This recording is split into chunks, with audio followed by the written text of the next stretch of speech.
homenagem a Kardec. Trouxeste Allan Kardec, a longa noite humana, o Cristo em nova luz, revivecida aurora. E onde esteja serás, eternidade afora, a verdade sublime em que o mundo se irmana. Em teu verbo solar, a justiça se ufana, de aclarar consolando o coração que chora. A fé brilha, o bem salva, a estrada se aprimora, e a vida, além da morte, esplende soberana. Escuta a gratidão da terra em toda parte, a alma do povo freme e canta ao relembrar-te a presença estelar e a serena vitória. Gênio, serviste, herói, exterminaste as trevas, recebe com Jesus, na glória em que te elevas, nosso preito de amor nos tributos da história. Meus queridos amigos, a poesia de Amaral Ornelas, homenagem a Kardec, é para que jamais esqueçamos do fundador, codificador e grande divulgador da doutrina espírita, Hippolyte Léon Denisard Rivard, que adotou o nome de pseudônimo de Allan Kardec. Pode fechar esse aqui?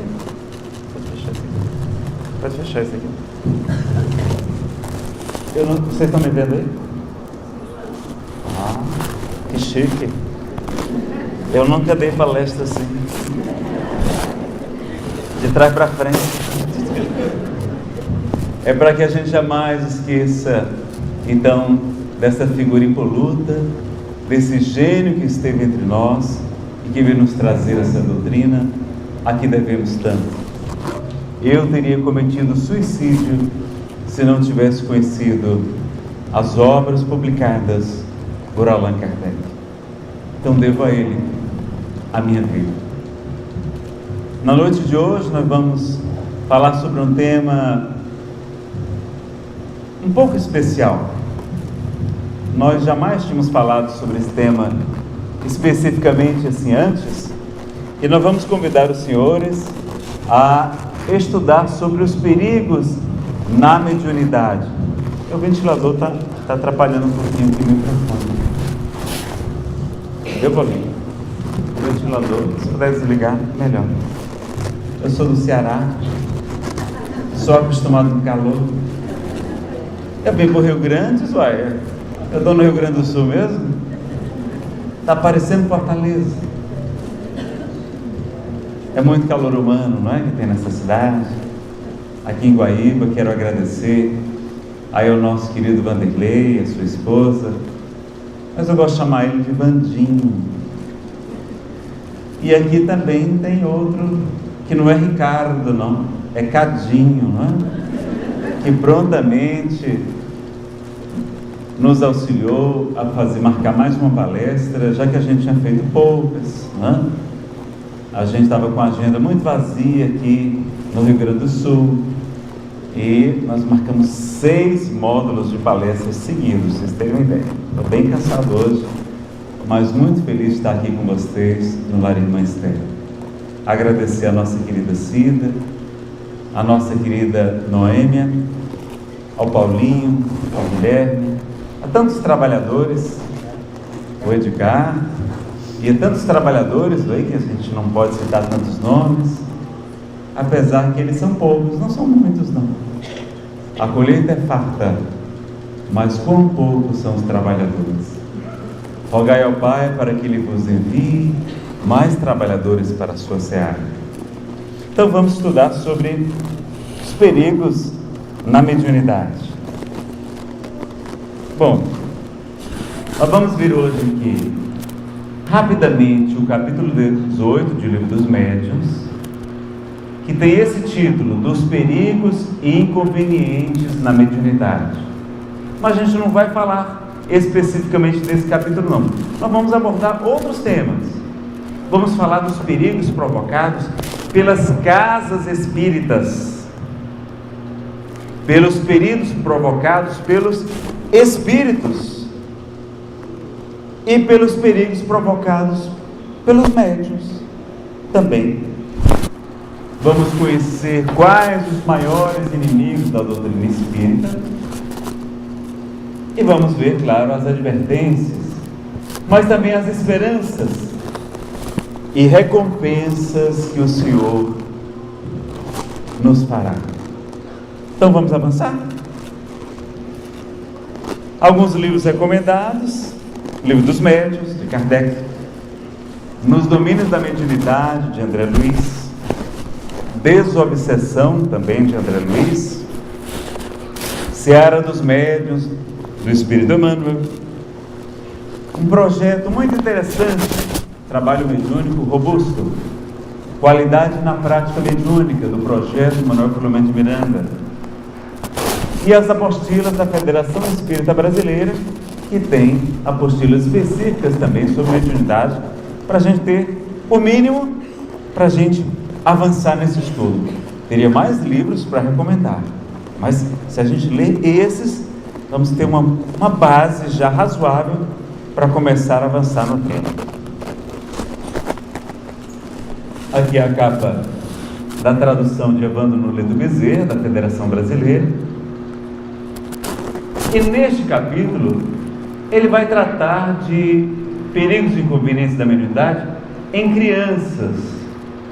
Então Kardec vai dizer que não se deve estimular a mediunidade em crianças, porque elas são muito suscetíveis às fantasias, se impressionam com muita facilidade, não têm ainda o organismo bem formado. Então é preferível que a gente trate com naturalidade. Se a criança tem mediunidade, que a gente trate com muita naturalidade, e elas tratam também os espíritos normalmente de maneira muito tranquila. Então, recomendação de não estimular em crianças.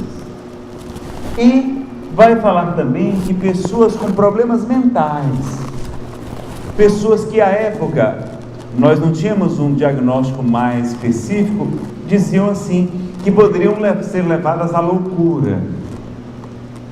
Então, como a mediunidade também é um sentido que superexcita também a mente, era preferível que a gente não desenvolva, que a gente não estimule a mediunidade dessas pessoas que tinham o juízo fraco, como a gente diz lá no Ceará. Então, a gente ter esse cuidado, até porque o Espiritismo foi muito atacado pelos seus detratores por conta de acreditarem que o Espiritismo poderia levar à loucura. Diziam que era uma fábrica de loucos. Inclusive aqui no Brasil se falou isso. Chegaram a pagar uma senhora a quantia de 100 francos para que ela declarasse que depois de uma sessão espírita ela havia ficado louca. Então vejam o cuidado de Kardec. E ao mesmo tempo nós sabemos que existem doenças psiquiátricas que a expiação, ou que pode ser também uma prova que a pessoa está passando, e que portanto uma pessoa com doenças mentais não deve exercitar a prática mediúnica. Um esquizofrênico, não é? E tantas outras, um psicótico, uma série de outras enfermidades, como temos do corpo, também temos da mente.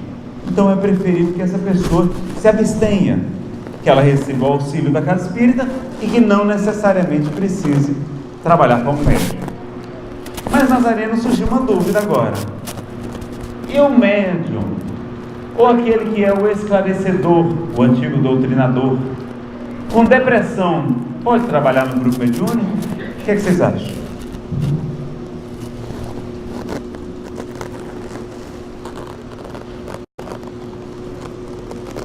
Lá no nosso grupo mediúnico em Brasília, se dissesse, olha, não fica, sai todos os depressivos, não fica um.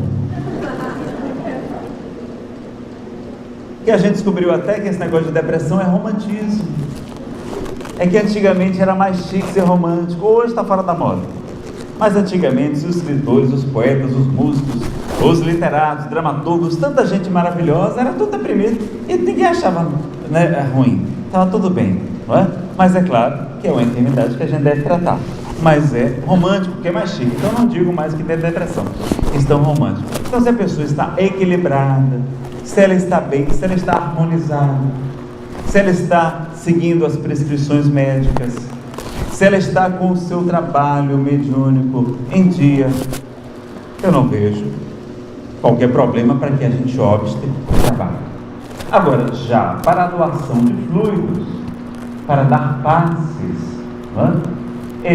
não é indicado o trabalho. Por quê? Porque a pessoa vai ficar mais debilitada por conta da doação de fluidos, em que pese a gente sempre recompõe durante, não é, o dia, durante a noite, durante a alimentação, durante o próprio apoio dos espíritos, mas há em algumas casas recomendação de pessoas com depressão evitem dar passe.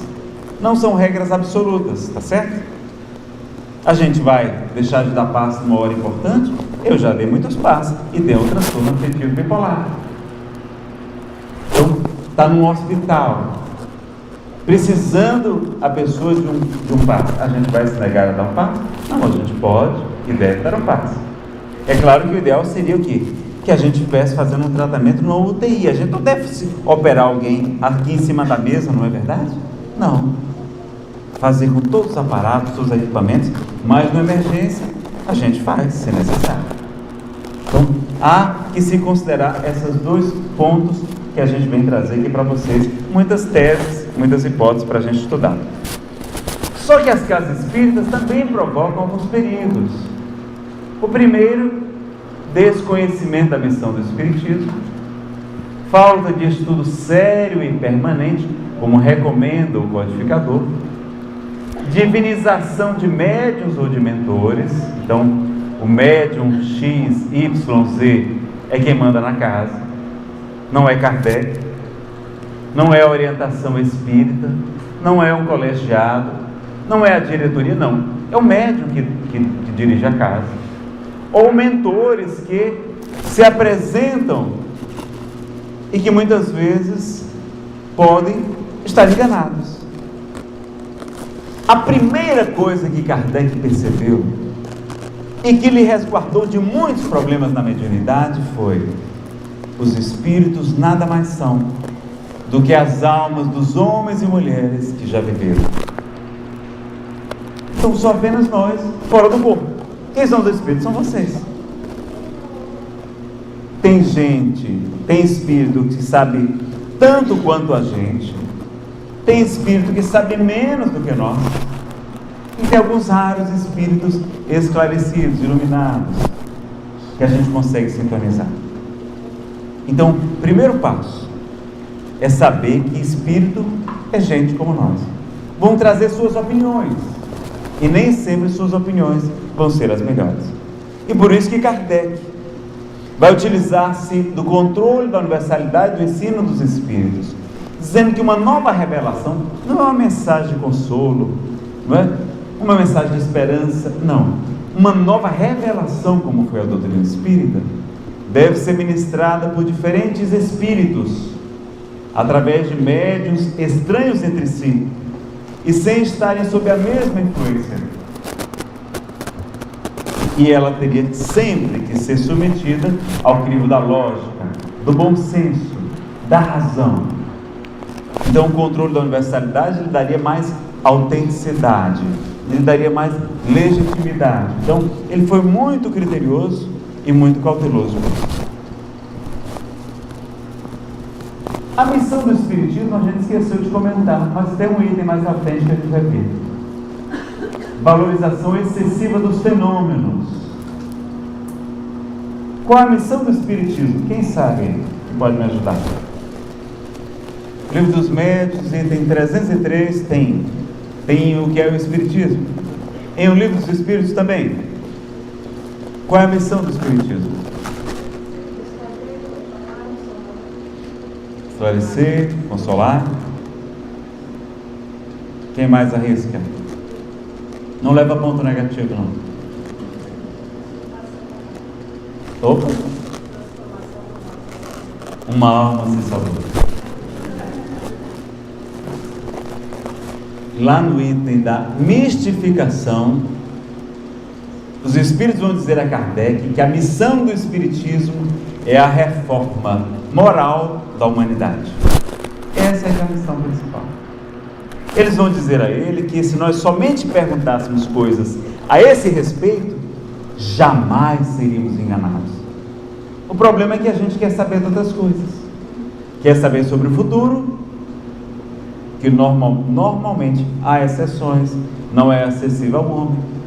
A gente quer saber sobre o passado, e aí os pseudo-sábios vão falar sobre o passado e sobre o futuro, porque a gente não tem como aferir se aquilo é verdade. A gente quer curar corpos perecíveis, quer curar todas as pessoas que vêm na casa espírita, quando muitas vezes a doença já é o nosso próprio tratamento. Vocês lembram do livro, acho que é Contos e Apólogos, de Humberto de Campos? Vai trazer uma historinha chamada O Bendito Aguilhão. Dizem que Jesus estava conversando com os discípulos na casa de Pedro. Eles lá muito empolgados, falando: mas mestre, é muito difícil seguir a boa nova com tantas enfermidades no mundo, com tantos problemas de saúde. Como é que as pessoas podem seguir o teu evangelho, sofrendo de tantas mazelas? E falaram, e cada um falou e deu a opinião, e Jesus em silêncio. Ao final, ele aguardou e lhes disse: está certo, meus amigos, amanhã nós vamos curar a todas as pessoas que nos procuraram. Prepararam o local. Na manhã seguinte, Jesus estendia suas mãos poderosas, os coxos caminhavam, os leprosos saíam limpos, os obsedados ficavam livres dos espíritos, os cegos voltavam a enxergar, os surdos mudos falavam. Enquanto as pessoas saíam, Pedro lhes dizia: olha, meu amigo, aguarde, porque depois que Jesus atender a todos, ele vai nos falar sobre as claridades do evangelho, as belezas da boa nova do reino dos céus. Mas as pessoas saíam dizendo: Pedro, é porque eu deixei a minha taverna, o meu bar, sozinho, eu preciso retornar. E saí embora. E uma outra senhora disse: olha, eu deixei as panelas no fogo, né? Como se tivesse panela naquele tempo, panela no fogo, e precisou ir embora. Olha, porque eu deixei uma parelha de bois e preciso retornar. E aí, um a um, foram saindo. No final da tarde, só restavam Jesus e os 12 apóstolos. Jesus então teria dito a eles: meus filhos, a doença, a enfermidade, ainda é o bendito aguilhão, a bendita espora, a tanger a humanidade do lodaçal da terra para as culminâncias do paraíso. Então, muitas vezes, a dor é o nosso benefício, o nosso estímulo. A doença, vai dizer André Luiz, é o dreno energético, colocando para fora do nosso corpo espiritual muitas desarmonias no nosso corpo espiritual, do perispírito. O corpo físico funciona como um carvão milagroso, absorvendo, filtrando essas impurezas. Então a doença muitas vezes já é o nosso próprio tratamento, e por isso nem todo mundo vai ficar curado, nem todos vão ocorrer curas aqui nas igrejas católicas, nos templos evangélicos, em toda parte. Mas o importante é a cura do espírito. Esta é a que nos interessa, é a reforma moral da humanidade. Nós não estamos aqui então para adivinhar o futuro, passado, curar corpos perecíveis, nem para conversar com entes queridos que desencarnaram, porque eles estão precisando se desapegar aqui da terra. Eles sentem muita saudade. Numa das obras, eu acho que é Entre a Terra e o Céu, de André Luiz, do Chico Xavier, vai narrar o caso de uma mãe que encontra com um filhinho que havia desencarnado. E a saudade poderia ser tão destruidora em sua vida, que os espíritos têm que apagar, através de passes, o encontro que ela tem no mundo espiritual durante o sono com seu filho, porque a saudade poderia destruí-lo completamente. Vejam que eles estão precisando muitas vezes começar uma vida nova. Então, deixai aos mortos o cuidado de enterrarem os seus mortos, como dizia Jesus. Vão acontecer fenômenos desse tipo? Vão. Mas que médiuns como Chico Xavier nós temos? São muito poucos. É muito difícil ter uma faculdade como a de Chico. Então, o que a gente pode fazer? Pode. As cartas consoladoras. Mas é o trabalho mais difícil. Qual é o trabalho mais comum hoje nas casas espíritas, nas reuniões mediúnicas? É de doação de fluidos, para que os espíritos atendam os próprios espíritos. É reuniões de esclarecimento, de desobsessão. São reuniões de educação e desenvolvimento da mediunidade. Não são reuniões experimentais de pesquisa, como fazia Kardec, por exemplo. Não são reuniões como Chico fazia, de correios do além, e era muito difícil, tanto que várias e várias mães iam dezenas de vezes até conseguir receber uma carta. E ele dizia sempre: minha senhora, o telefone toca de lá para cá. Então Chico, com aquela mediunidade fulgurante,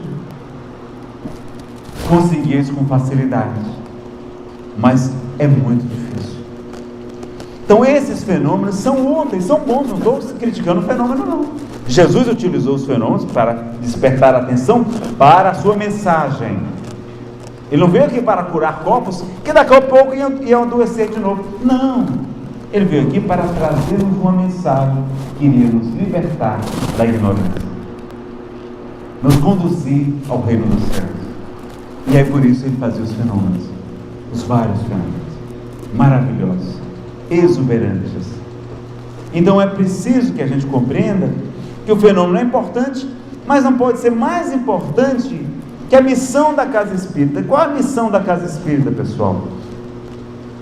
3 coisas: estudar, praticar e divulgar o Espiritismo. Então essa é a essência da casa espírita: o estudo, a prática e a divulgação da doutrina. Isso a gente tem que ter em mente. Vai fazer um trabalho social? Pode fazer um trabalho social, mas às vezes o trabalho social se torna tão grandioso que a casa espírita fica comprometida. E o trabalho social, hoje há muitas ONGs, há muitos benefícios sociais, uma série de instituições fazendo caridade, sobretudo a caridade material, não é verdade? Mas quem é que vai divulgar, praticar e estudar o Espiritismo? É a gente. Então não pode faltar trabalhador para a casa espírita. Ensina José Raul Teixeira em uma das palestras mais bonitas que ele já fez lá em Brasília.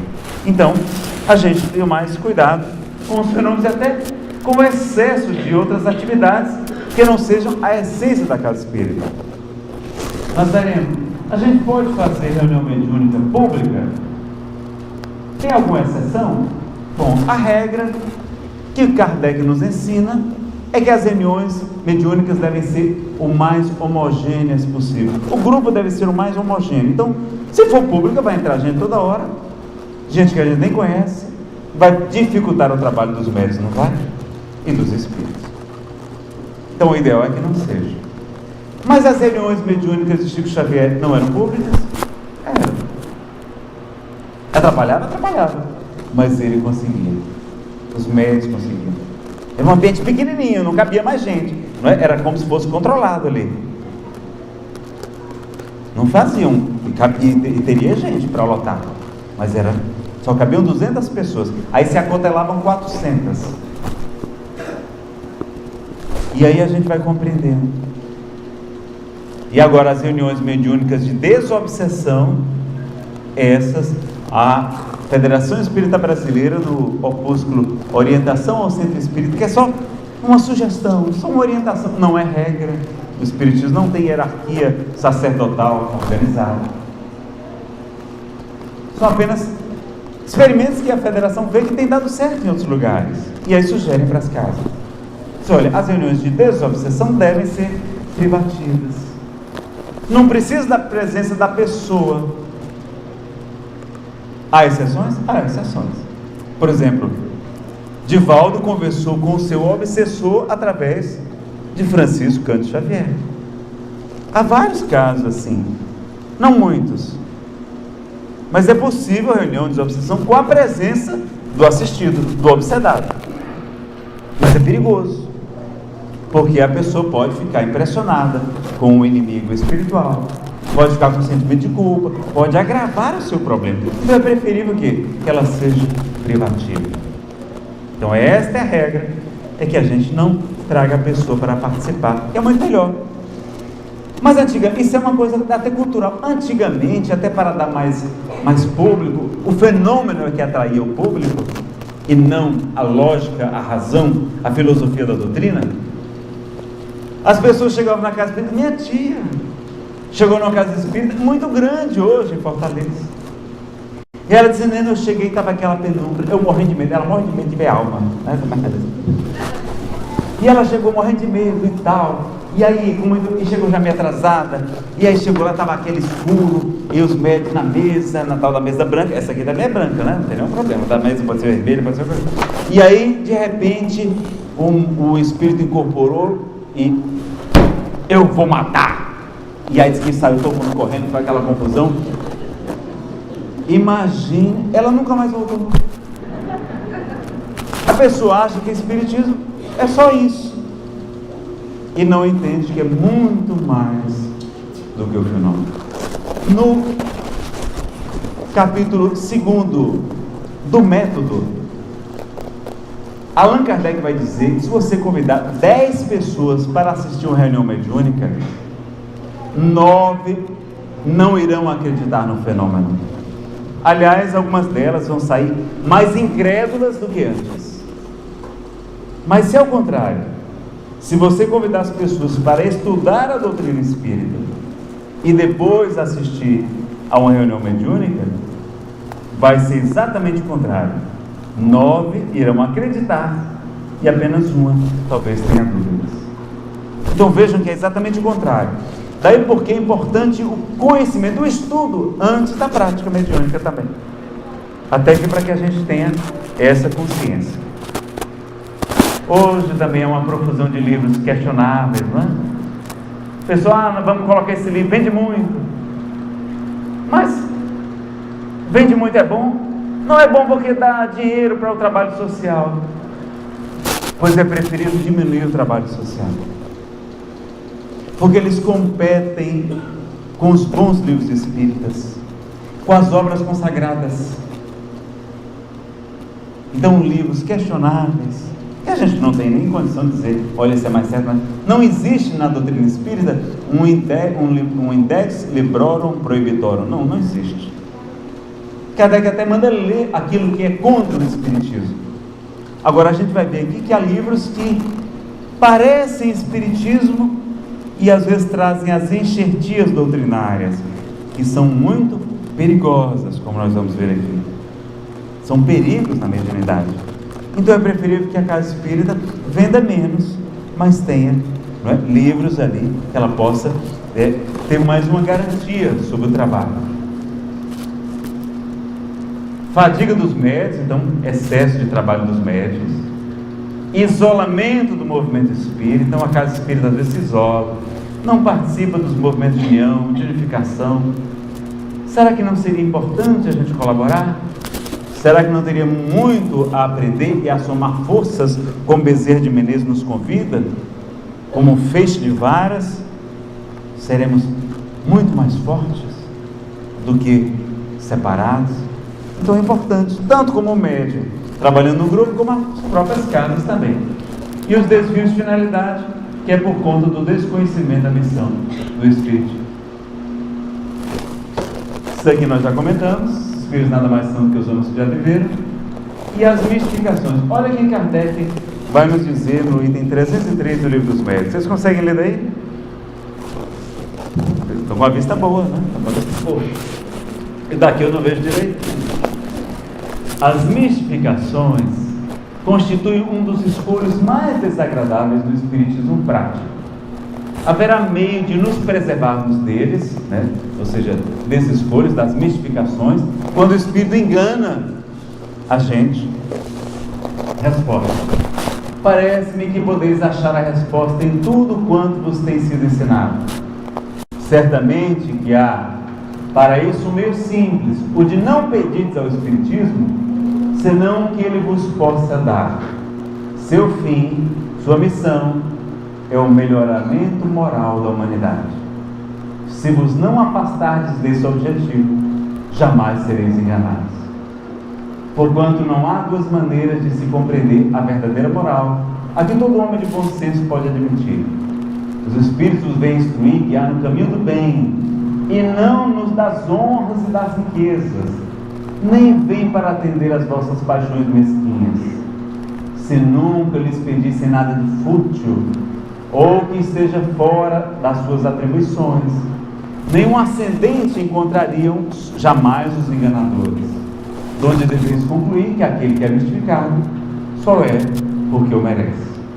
O papel dos Espíritos não consiste em vos informar sobre as coisas desse mundo, não. O Espírito não vem falar sobre coisas desse mundo, não, mas em vos guiar com segurança no que você possa ser útil para o outro mundo.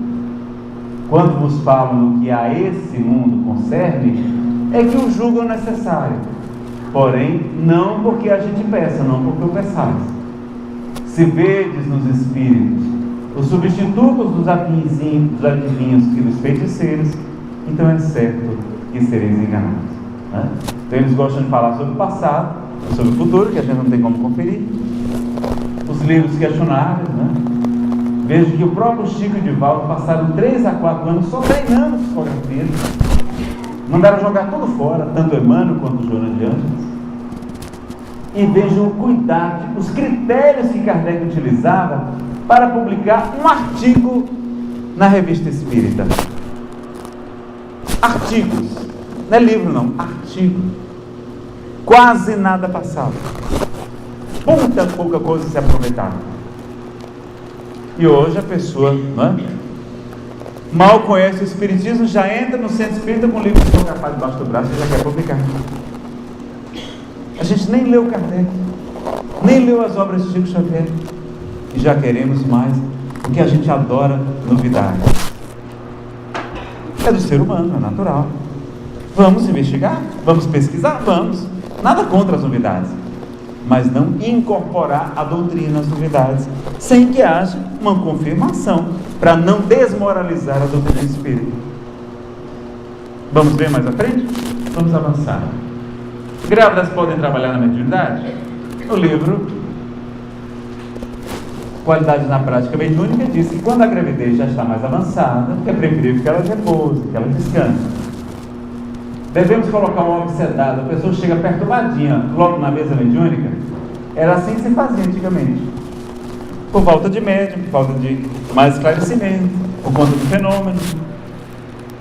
O que é que vocês acham? Deve colocar?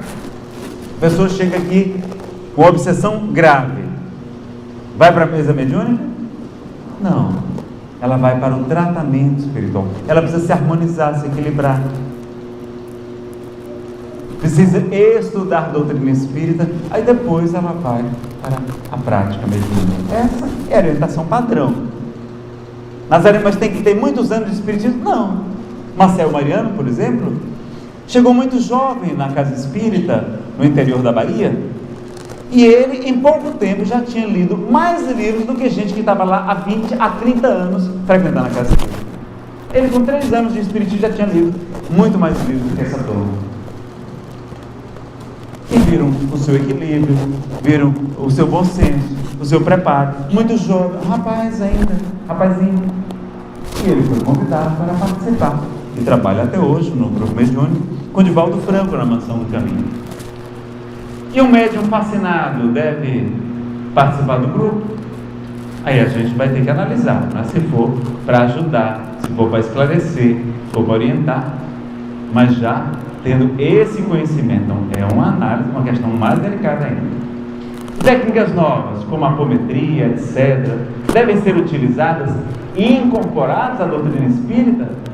Ou será que a gente deveria antes pesquisar mais para ter mais certeza? Bom, as casas espíritas mais tradicionais, elas andam um passo atrás do movimento. As federações, elas têm que andar um passo atrás do movimento espírita, porque elas são como uma vitrine da doutrina espírita. Se elas errarem, é como se a doutrina espírita estivesse errando. Então, não é que elas sejam contra, não é que elas tenham nada contra as pessoas, não, mas essa é uma orientação que a gente tem que ter, que é de bom senso também. E a gente vai ver mais à frente por quê. Olha o que os médiuns agora, o que nós podemos provocar de perigos? O personalismo, não é?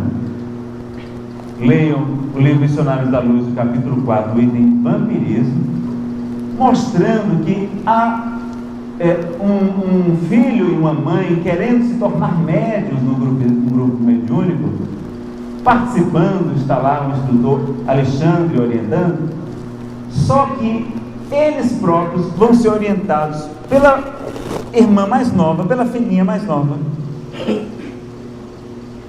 que mais importante do que eles estarem lá no grupo mediúnico era eles se evangelizarem, buscar combater os seus problemas. A esposa estava obsediada pelo ex-marido desencarnado. O rapazinho estava obsediado por problemas na área da sexualidade, problemas de frequência, ambientes, de prostíbulos, enfim. E ele reconhecia que não conseguia manter-se, sempre fiel à esposa, tinha sempre esses pensamentos. Então vejam que era mais importante para eles, em vez de trabalhar no grupo mediúnico, trabalhar o autoconhecimento, ou o tratamento espiritual, a evangelização própria. Então vejam, será que não é orgulho nosso? A gente quer ser médium. Não, agora eu vou para a mesa mediúnica. Mas vamos analisar isso, para que a gente não seja um perigo para a própria doutrina espírita. A fascinação, que é quando o médium está fascinado por um espírito que se apresenta com nomes pomposos, normalmente, estimula o orgulho do médium, e ele começa a se melindrar por qualquer coisa. Ninguém pode fazer uma crítica, ele se melindra. Aí o que é que ele faz? Deixa o grupo mediúnico e vai se isolar, vai para a sua casa sozinho, quando ele se torna presa fácil dos espíritos enganadores, diz o livro dos médiuns. Então vejam que é importante a gente estudar em grupo. O estudo em grupo é a nossa proteção. A gente tem que passar por avaliação. Teve a reunião mediúnica? Tem que ter avaliação. Como é que foi? Como é que foram essas médias de comunicações? Olha, não foi muito boa essa aqui, eu achei que o espírito não tem nenhum problema. Vamos estar sempre analisando. Nós estamos entre amigos, entre irmãos, entre cristãos, como a mensagem de hoje, O excesso de temor do animismo. Bom, pessoal, isso aqui vocês sabem que animismo é quando tem uma parcela que é do próprio médium. Ou seja, Charles Richer pesquisou os fenômenos anímicos, ou seja, dos homens que têm fenômenos paranormais, que têm uma capacidade mental grandiosa, que não precisa de espíritos para fazer o fenômeno, que conseguem projetar o seu pensamento, por exemplo, num filme de uma câmara fotográfica, que conseguem se desdobrar, não precisa de espírito para isso. Diferentemente de Richer, Kardec estudou os fenômenos espíritas, os fenômenos mediúnicos, onde havia sempre a comunicação com o espírito, porque ele queria aprender o que é que esses espíritos podiam nos ensinar, porque ele compreendeu que a missão do espiritismo é a reforma moral da humanidade. Então um ficou no fenômeno dos chamados, da parapsicologia, que também estuda os fenômenos psiteta, que aí são os fenômenos que têm espíritos, e as pessoas têm muito medo dessa palavra. Animismo é algo normal na mediunidade.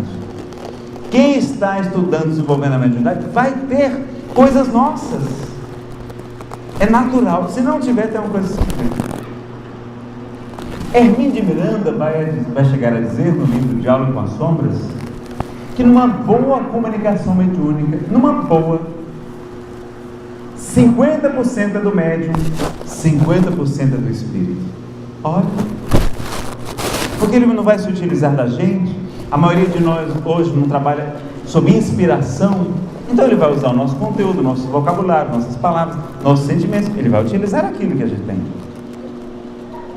E até, vejam o que Kardec vai nos dizer, que nas comunicações mecânicas, aquela que o espírito toma o braço do médium para escrever, inconscientes, o médium também participa, o médium também colabora. Olha que coisa curiosa. Nos fenômenos de materialização, às vezes o perispírito do médium começa a se confundir com a aparição materializada. Isso aí é um assunto mais profundo que a gente vai deixar para outro dia. De copiar e colar sem analisar, ou seja, a gente repete muita coisa que a gente aprendeu na nossa casa sem analisar e sem conhecer Kardec. Isso é a importância do estudo. Uma vez, conta-se que uma senhora estava aplicando passes, era aquela médium mais antiga do grupo de passes, e ela estava com os pés inchados e resolveu tirar as chinelas e deu o passe descalça. Na outra semana estava todo mundo descalço. Então a gente gosta desse copiar e colar sem analisar, não é? Repetir sem analisar. Erros de tradução, erros de tradução nos livros espíritos, como é natural, e de interpretação também. E aqui são as enxertias antidoutrinárias que nós comentamos, não é? Colocar dentro da doutrina algo que é antidoutrinário. Vamos analisar? Antes disso, vamos ver aqui. Divulgar mensagens duvidosas. Vocês já viram que no Facebook, no e-mail, no WhatsApp, chegam de vez em quando as mensagens que deixam a gente apreensivo com o que foi dito? Teve agora, há pouco tempo, o incêndio na Boate Kiss em Santa Maria. Vocês já viram o que foi escrito de maluquice sobre esse assunto? De coisa temerosa que eu, se eu fosse um familiar, processaria uma pessoa dessa? Aquele menino João Hélio, que foi arrestado pelo carro também, o que se escreveu? Como é que a pessoa vai saber? Para que essa divulgação? Quem não é espírita não vai entender. Recentemente eu recebi uma que era atribuída a Cássia Eller, a cantora. Como é que a gente vai saber se não há nenhum sinal, como nas mensagens Chico, que falava nomes, falava circunstâncias, datas, que a gente podia ligar e podia confrontar? Será que a gente não está correndo risco? E aí a gente divulga, porque recebeu, é mensagem mediúnica, se foi o espírito que falou. Bom, primeiro que teve o médium, e segundo que os espíritos nada mais são do que os homens e mulheres que já viveram. Então, muito cuidado na hora de divulgar mensagens duvidosas, porque a gente desmoraliza a doutrina. Necessidades urgentes: evangelizar-se, estudar sempre em grupo, reforma íntima, frequentar uma casa espírita séria. Tem casas espíritas, né, que não estão bem orientadas. O comprometimento com o trabalho. A gente acha que está trabalhando, está fazendo um favor. Eu já escutei de diretor de federação. Estava lá no dia da reunião, eu também era diretor. E a pessoa estava lá sendo cobrada por uma atividade que deixou de fazer. Ela disse: não, eu faço um trabalho voluntário aqui.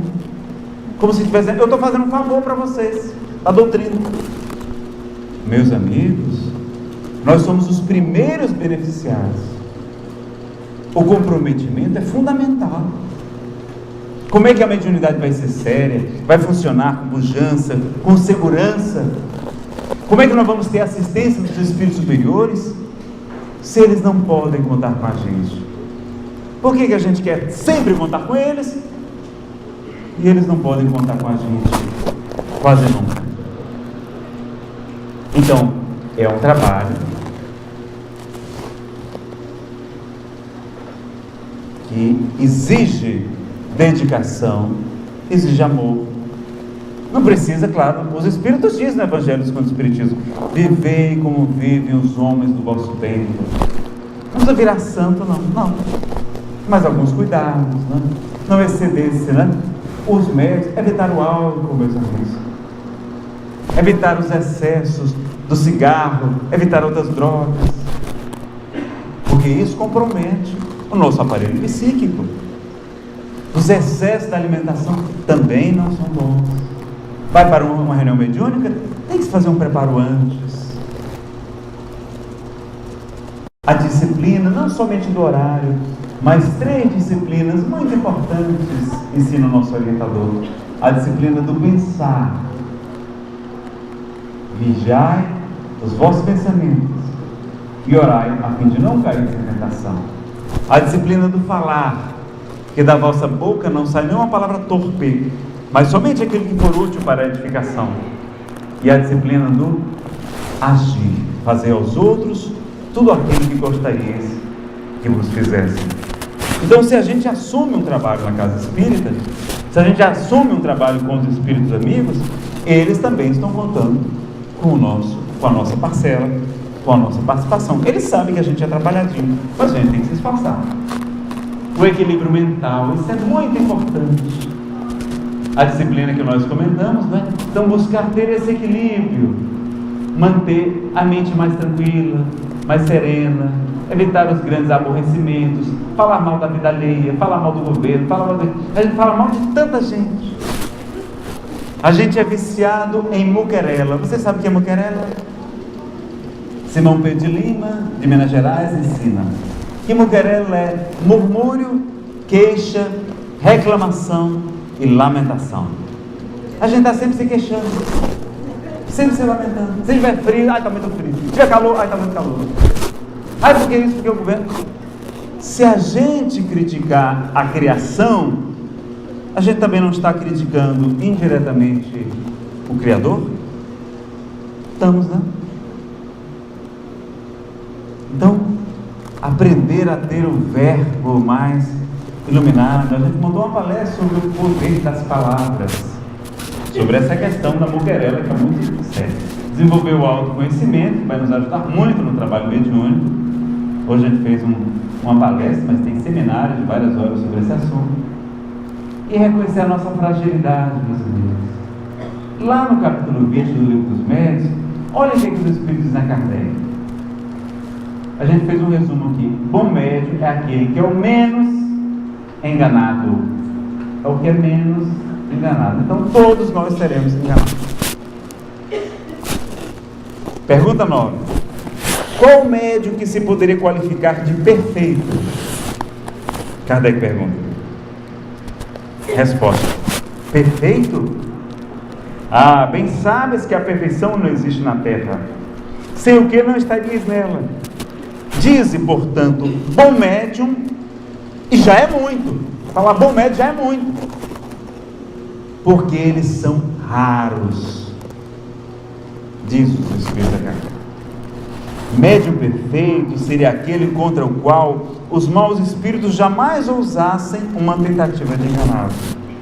O melhor, ou menos ruim, é aquele que, simpatizando somente com os bons espíritos, tem sido o menos enganado. Olha que coisa curiosa. Vocês lembram de Pedro? Pedro está ali com Jesus. Quem dizem que é o Filho do Homem? E uns dizem que tu és Elias, outros Jeremias, outros João Batista. Tinha gente maluca até, né? João Batista era contemporâneo de Jesus, ou um dos profetas que ressurgiu. Mas Pedro, iluminado por um Espírito nobre, vai dizer: tu és o Cristo, o Filho de Deus. E aí Jesus vai dizer: bem-aventurado tu és, Simão, filho de Jonas, porque não foi a carne nem o sangue que vos revelou, mas o meu Pai que está no céu. 5 minutos depois, Jesus vai dizer: é necessário que o Filho do Homem padeça e seja crucificado em Jerusalém. E aí Pedro: não, Senhor, nós não vamos deixar isso não acontecer. E qual a resposta de Jesus? Afasta-te de mim, Satanás. e não tentes ao teu Senhor. Então Pedro, que era um excelente médico, missionário da primeira hora com Jesus, 5 minutos antes estava sintonizado com um espírito de alta envergadura. 5 minutos depois, Jesus tem que chamá-lo de Satanás, de opositor, de inimigo, é a melhor tradução, porque não existe demônio como a gente conhece na doutrina espírita, né? Então vejam, se ele só com bons espíritos simpatizam, como permitem que seja enganado? Acontece com os melhores médiuns para exercitar a ponderação e discernir o verdadeiro do falso. Depois, por muito bom que sejam, um médium jamais é tão perfeito que não possa ser atacado por algum lado fraco. Isso lhe deve servir de lição. Vou correr por conta do tempo. E Chico Xavier, meus amigos, ele também reconheceu que foi enganado. E perguntou a Emmanuel: Emmanuel, mas por que você permitiu que espíritos maus me enganassem? Para que você saiba que não é infalível e mantenha sempre a humildade. Olha pessoal, Chico Xavier foi enganado. Mas é claro que a gente é muito melhor do que Chico Xavier, né? Claro que a gente é melhor. Então vamos ter esse cuidado, essa cautela, porque somos médios ainda no começo dessa evolução espiritual. Então aqui já falamos desse assunto. Agora, há um perigo quando a gente tem muito medo do animismo, que é o quê? É de deixar de trabalhar no bem e da gente se auto-aperfeiçoar. Então trabalhe, fale, abra a boca. No grupo mediúnico de desenvolvimento é para falar mesmo, é para dizer o que está pensando. Se foi coisa nossa, é muito comum que a gente fale coisas do nosso mentor, porque a sintonia é muito próxima. A gente trabalha em uma dupla muito próxima, então é muito comum que a gente tenha dificuldade de distinguir o que é nosso, o que é do nosso orientador espiritual. Mas aí fale no grupo mediúnico, você vai ver como vão começar a fluir as coisas e você vai falar o que o grupo muitas vezes é que está precisando. Nem que seja uma inspiração, como Alexandre coloca a mão na testa da moça, na fronte, ele leva a inspiração para aquela família que frequentava o grupo mediúnico no livro Missionários da Luz. A influência do meio, nós temos opiniões pessoais, crenças, os conhecimentos herdados das próprias casas espíritas que a gente frequentou. Tem o problema da obsessão dos médiuns, não é? É muito comum, diz Kardec. O próprio grupo pode colocar o médium a se perder, porque ele estimula o orgulho, né? Ficar estimulando muito o orgulho não é bom. E qual o melhor tratamento para a obsessão espiritual, pessoal? Quem sabe qual o melhor tratamento para a obsessão espiritual? Perguntaram a Chico Xavier. Vamos lá, quem não dormiu ainda, levanta a mão e responde. Chico Xavier respondeu que o primeiro e o mais importante tratamento para a obsessão espiritual é o estudo das obras de Allan Kardec. O primeiro e mais importante tratamento para a obsessão espiritual é o estudo das obras de Kardec. Então, até para a fascinação, a gente vai resolver o conhecimento através de Kardec. Então, está aí a mensagem de Chico. Perigos agora provocados pelos espíritos. Vamos ver o que é que os espíritos podem provocar. A obsessão, já vimos um pouquinho, dos falsos profetas, da mistificação e o problema da desmoralização da doutrina e diminuição da esperança e da fé. Porque quando a gente desmoraliza a doutrina, quem acreditava nela, diminui a sua fé e diminui a sua esperança. E a pior coisa é quem acha que a gente não tem esperança.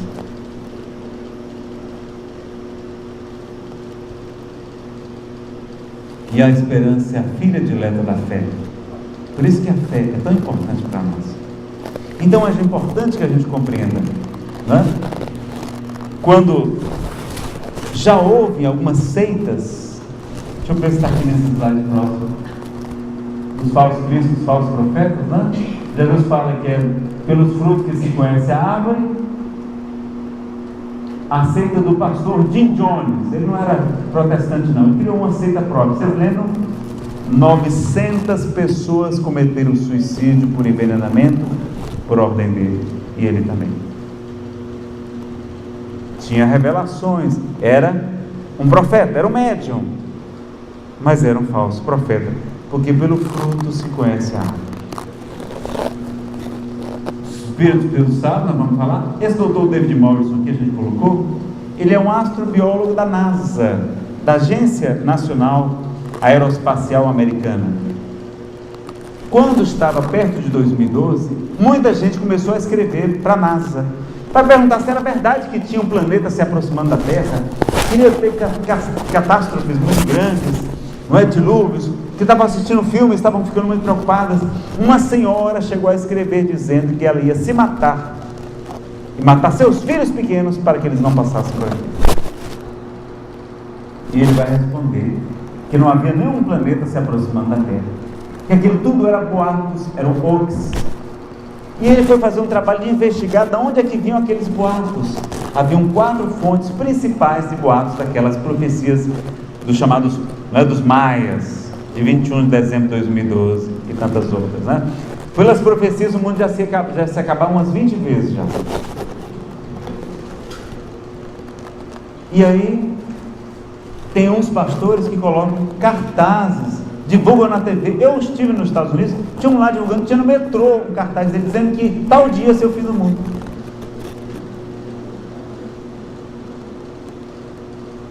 Aí ele descobriu que uma das fontes, isso é só um comentário, que uma das fontes dessa história de 2012 era uma médium, com esse nome mesmo, médium. Eles usam esse nome médium lá nos Estados Unidos, porque quando Kardec vai organizar o Espiritismo, teve muita gente que só era curiosa, só queria ver os fenômenos. E aí nós temos o chamado Espiritismo inglês, que não aceitava a reencarnação. Os lords ingleses, reencarnar como escravos, nada disso, não, reencarnação não. Que queriam ver os fenômenos, adivinhações. E aí, como a Inglaterra colonizou os Estados Unidos, hoje tem muita gente lá, os médiums, os psychics, que aplicam passes, inclusive, na Inglaterra. Quando a gente vai aplicar passe lá, a pessoa, depois que termina, quer pagar. Quanto foi? Aí a gente vai dizer, não foi nada, não é de graça. E a pessoa, por que é de graça? Fica desconfiado. Mas por que? Todo lugar eu pago, por que é de graça? Acho estranho, porque lá é assim que se procede. Então ficam lá em salões, tentando entrar em contato com entes queridos que desencarnaram, médiuns frágeis, a gente percebe. E eles dizem que são espíritas. Quando a gente lê aquele livro do grande criador do Sherlock Holmes, Sir Arthur Conan Doyle, um médico, cavaleiro, não é? Sir, o título Sir, pela rainha da Inglaterra, ele vai se tornar espírita, mas dessa linha de espírita inglês. Ele vai escrever um livro de 600 páginas, com o título do The History of Spiritualism, a história do espiritualismo. Só que vocês sabem como é que foi traduzido aqui para o Brasil da primeira vez? A história do Espiritismo. Você sabe quantas páginas tem falando de Allan Kardec no livro? De 600 páginas? 3. É Espiritismo? Aí agora a Federação Brasileira publicou a tradução correta. The History, a história do espiritualismo. Então vejam que as pessoas se confundem.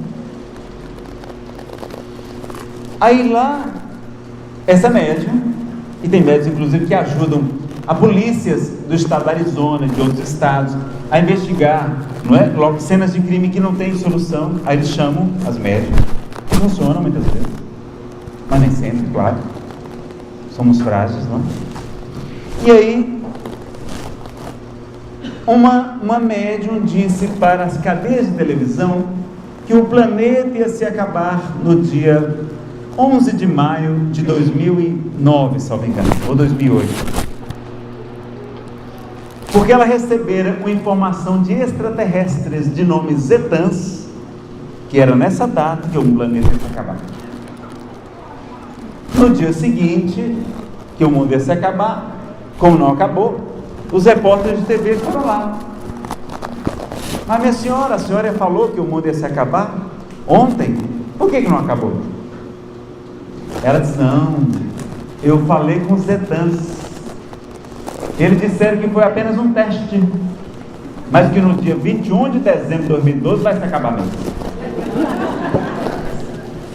Quem ficou desmoralizado aí? A mediunidade. E por tabela, a doutrina espírita.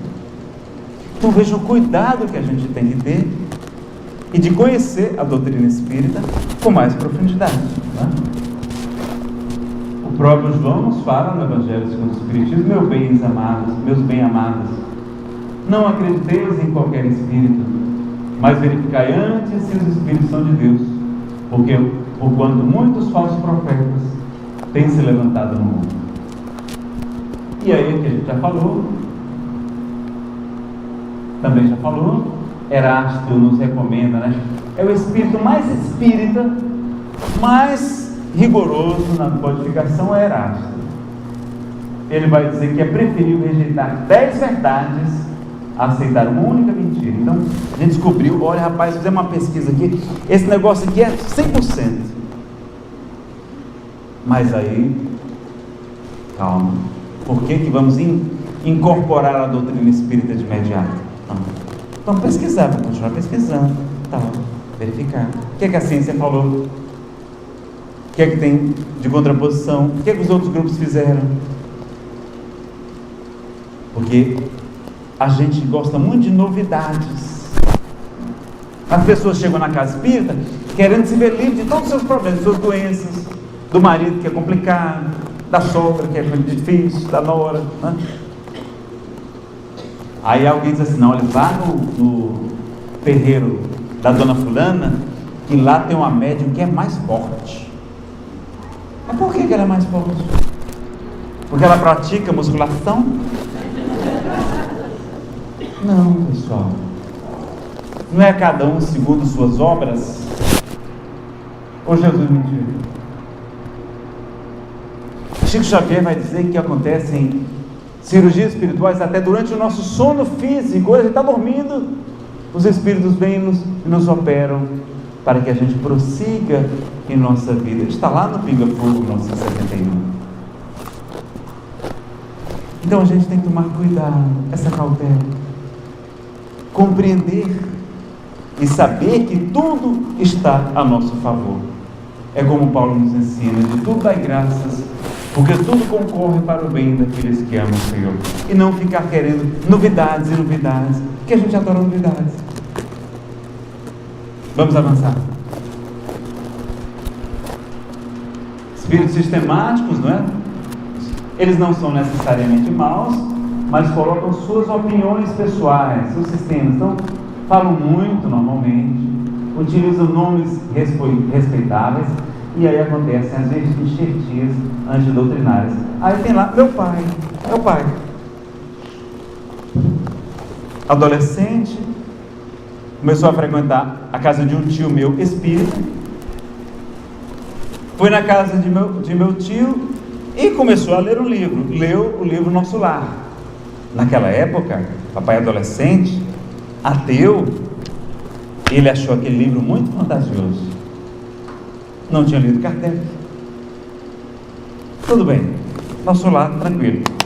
E aí meu tio tinha também outro livro.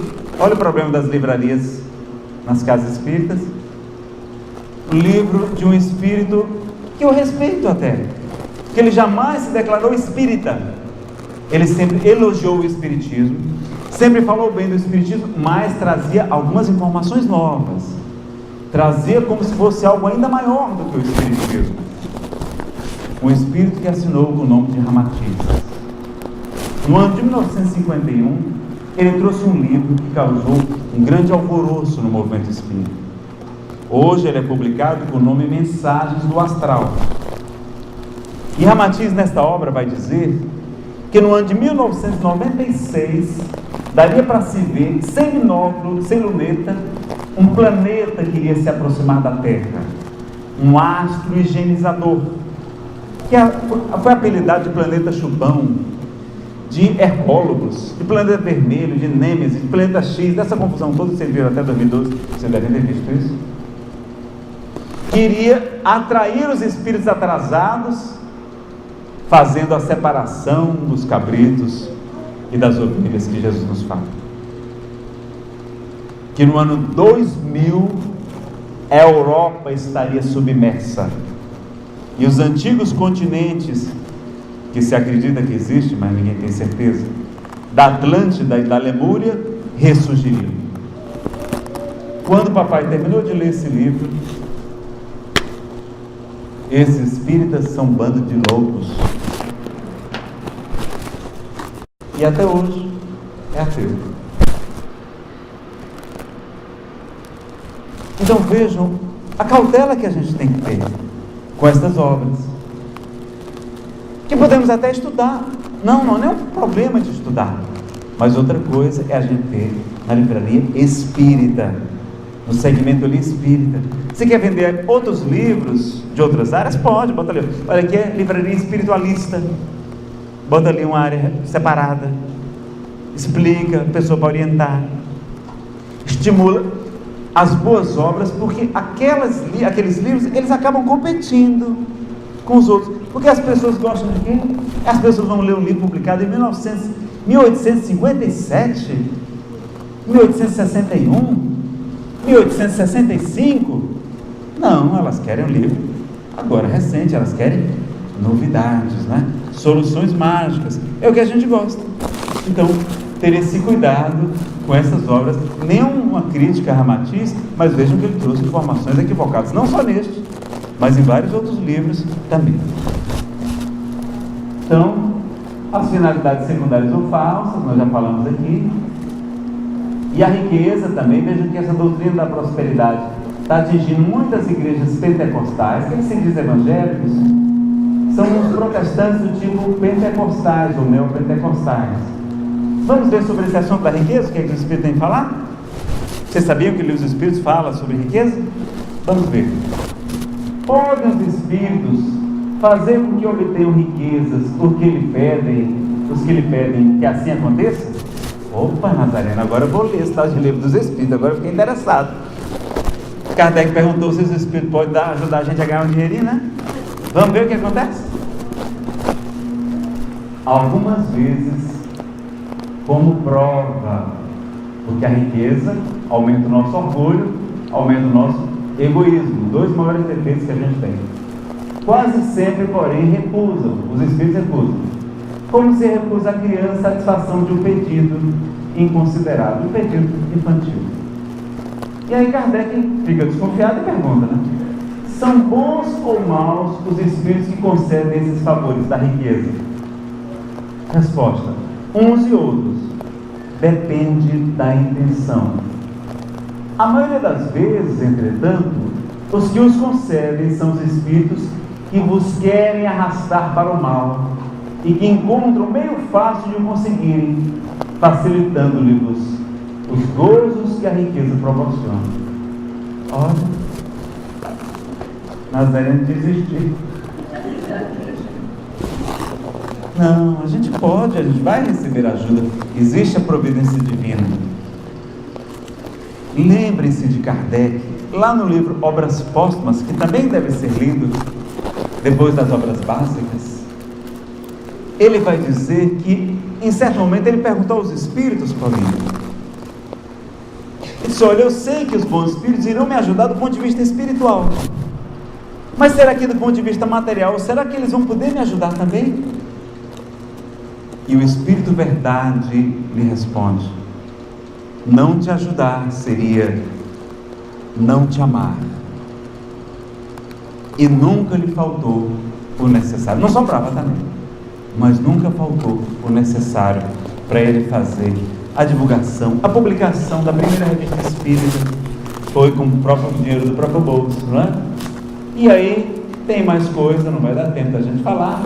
A gente sabe do caráter progressivo da revelação também, então a gente não deve desprezar as profecias. A gente deve examinar tudo, reter o que for bom. Só que a gente tem que ter essa cautela, não é? Analisar o que for bom é diferente de incorporar a doutrina espírita. Uma coisa pode ser boa, mas não quer dizer que seja espírita. E Paulo vai nos dizer, não é, desse caráter progressivo: não vos alimentei com jantar, mas com leite, pois ainda são como crianças espirituais. Nosso querido Bezerra de Menezes ensina que o espiritismo deve ser ministrado em doses homeopáticas, porque muita luz pode ofuscar.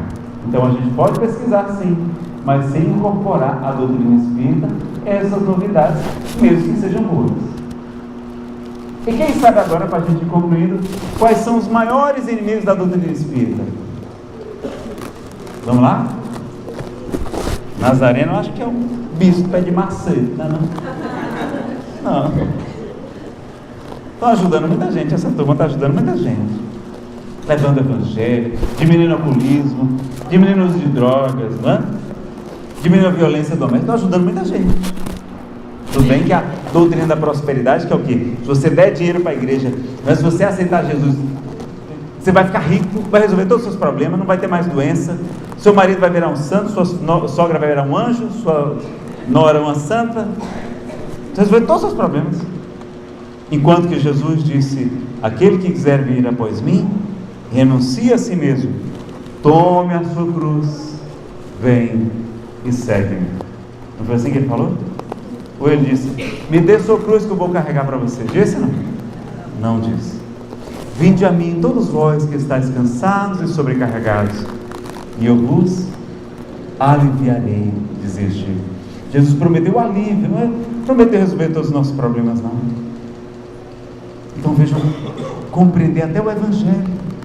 Mas eles têm prometido isso. E como as pessoas estão querendo, é isso mesmo, estão desesperadas, elas se melhoram. Melhora o padrão mental, as leituras edificantes e tal, não é? Se melhoram. Estão ajudando muita gente, em que pese essa doutrina ser equivocada, no nosso entender. A doutrina espírita é muito mais consentânea ao evangelho. Mas quem são então os maiores inimigos? São aqueles que atacam?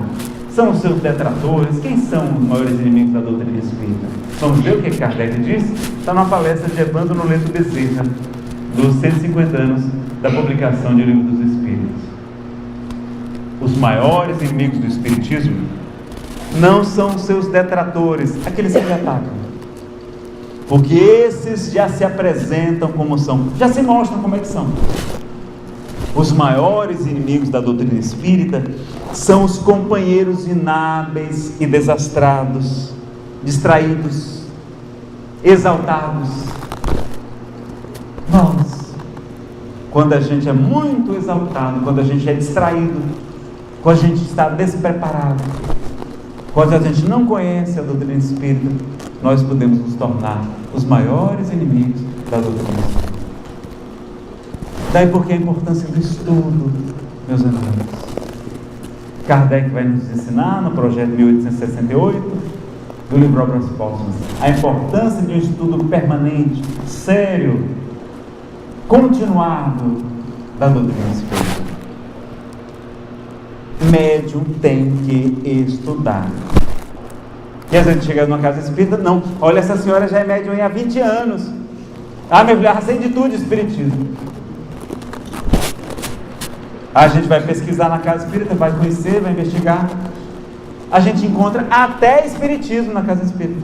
Até espiritismo. Então, esse cuidado, essa cautela e essa humildade da importância de estar sempre estudando. A gente não conhece essa doutrina. Camilo, por Raul Teixeira, vai dizer que a doutrina espírita é um gigantesco oceano. E nós estamos ainda nos abeirando de suas praias, ali, na marolinha, né? Na ondinha pequena, em um oceano profundo. Então a gente tem que estudar. Doutrina espírita, e a maior autoridade em espiritismo chama-se Allan Kardec. Então a nossa proteção vai ser o estudo permanente em grupos. Está aqui o próprio Bezerra traduziu, não é?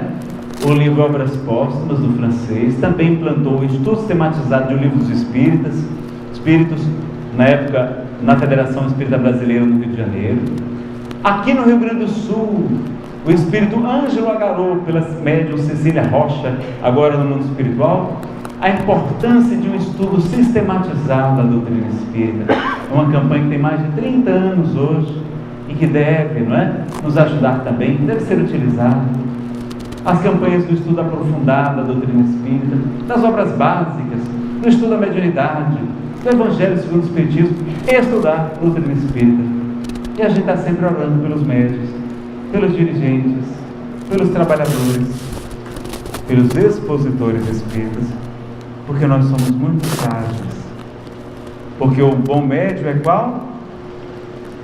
É o que é menos enganado. Então a gente vai se enganar. Precisamos da ajuda um dos outros. Precisamos do amor, da fraternidade. Precisamos do estudo, que é a nossa força, para a gente prosseguir. E há, finalmente, para a gente concluir, agora é o final, as advertências, mas também as esperanças e recompensas de nosso Senhor. No Evangelho segundo o Espiritismo, no capítulo 20, no item 4, vocês encontram a mensagem do Espírito Erasto. Pergunta: se entre os chamados para o Espiritismo, muitos se desviaram do bom caminho, quais os sinais pelos quais reconheceremos os que se encontram no bom caminho? Resposta: reconhecê-los-eis pelos princípios da verdadeira caridade que eles ensinarão e praticarão.